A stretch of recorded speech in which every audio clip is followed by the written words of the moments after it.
là, on va faire un petit détour sur des nouvelles formations, des nouvelles filières, avec alors je m'excuse, j'ai pas retenu votre nom. Alexis Aziza. Voilà. Donc vous êtes AP Formation. Oui. Et vous formez, si j'ai bien compris, vous formez donc des personnes pour devenir webmaster, donc créer des sites. Voilà. Alors on a plusieurs filières formation, une filière sur un réalisateur multimédia internet.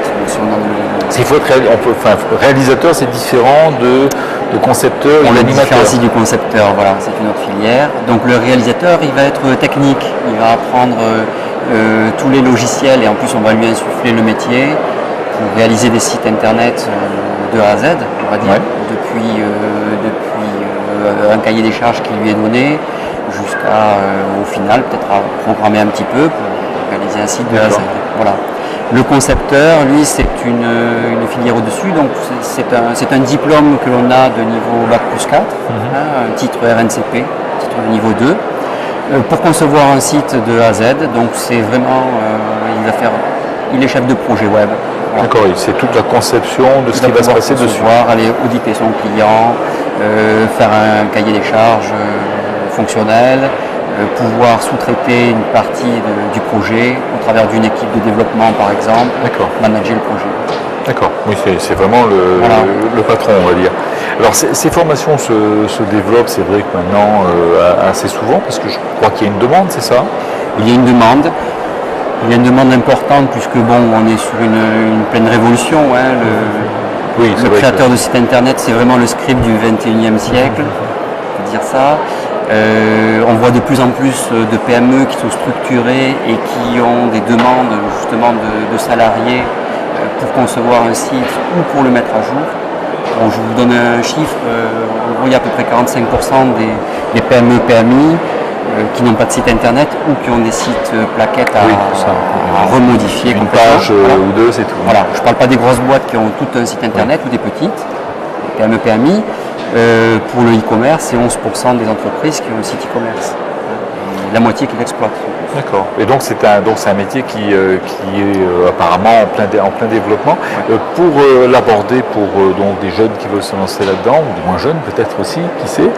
On peut s'adresser à vous, bien sûr. Il faut avoir le bac impérativement. Alors on prend quelquefois des autodidactes, ça nous arrive. Nous on va travailler sur, si c'est un réalisateur, on va travailler sur des compétences.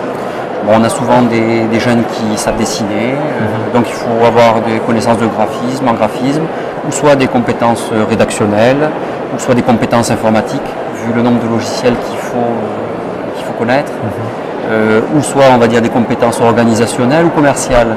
D'accord. Hein, vous voyez, parce que c'est un métier en fait qui est très ouvert. Qui est très polyvalent, il faut avoir beaucoup de qualité finalement. Donc sur une personne qui va réaliser des sites, on peut prendre des autodidactes, commencer au niveau bac, voilà. Sur concepteur multimédia, on prend des bac plus 2. D'accord. Alors c'est un vrai métier, c'est-à-dire qu'ensuite on peut trouver véritablement un emploi où on fait que ça tout le temps? Oui, c'est un vrai métier. Il y a deux cibles en fait, hein. Soit on va être salarié d'une entreprise. Bon, ça peut s'apparenter aussi à la responsable communication, hein, qui va plus pousser en ayant cette compétence-là. Soit on va avoir des freelances. On a beaucoup de personnes qui se lancent en freelance. C'est plus un métier de freelance d'ailleurs à la base. C'est les deux. L'entreprise a besoin d'avoir une représentation sur le web, très important. Les budgets pubs d'ailleurs ils sont plus importants sur le web que sur le papier. Et il y a le freelance aussi qui peut proposer des choses un peu plus souples, moindre coût. Alors vos formations durent combien de temps? Ce sont des formations qui sont entre 600 et 1200 heures. D'accord, oui, c'est quand même assez large. J'imagine que vous n'êtes pas dans le programme régional. Pardon? Si, vous êtes dans le programme régional. On est aussi dans le programme régional, oui. Donc c'est-à-dire qu'il y a certaines places qui sont ouvertes et prises en charge par le conseil régional. Par le conseil régional pour les demandeurs d'emploi. Pour le reste, c'est une formation privée. Pour le reste, c'est des formations privées ou dans le cadre de la reconversion, dans le cadre du CIF, du projet individuel de formation. Tout à fait. On a eu le directeur il y a quelques minutes. Bien, mais je vous remercie. En tout cas, on a su que c'était de nouveaux métiers qui doivent passionner, j'imagine, plutôt les jeunes, non?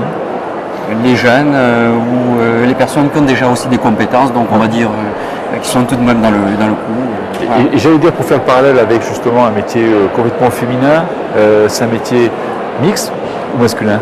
Mixte, on va dire. Mixte. Cette fois-ci, c'est mixte. Oui, oui, Bon. oui. On a autant d'hommes que de femmes.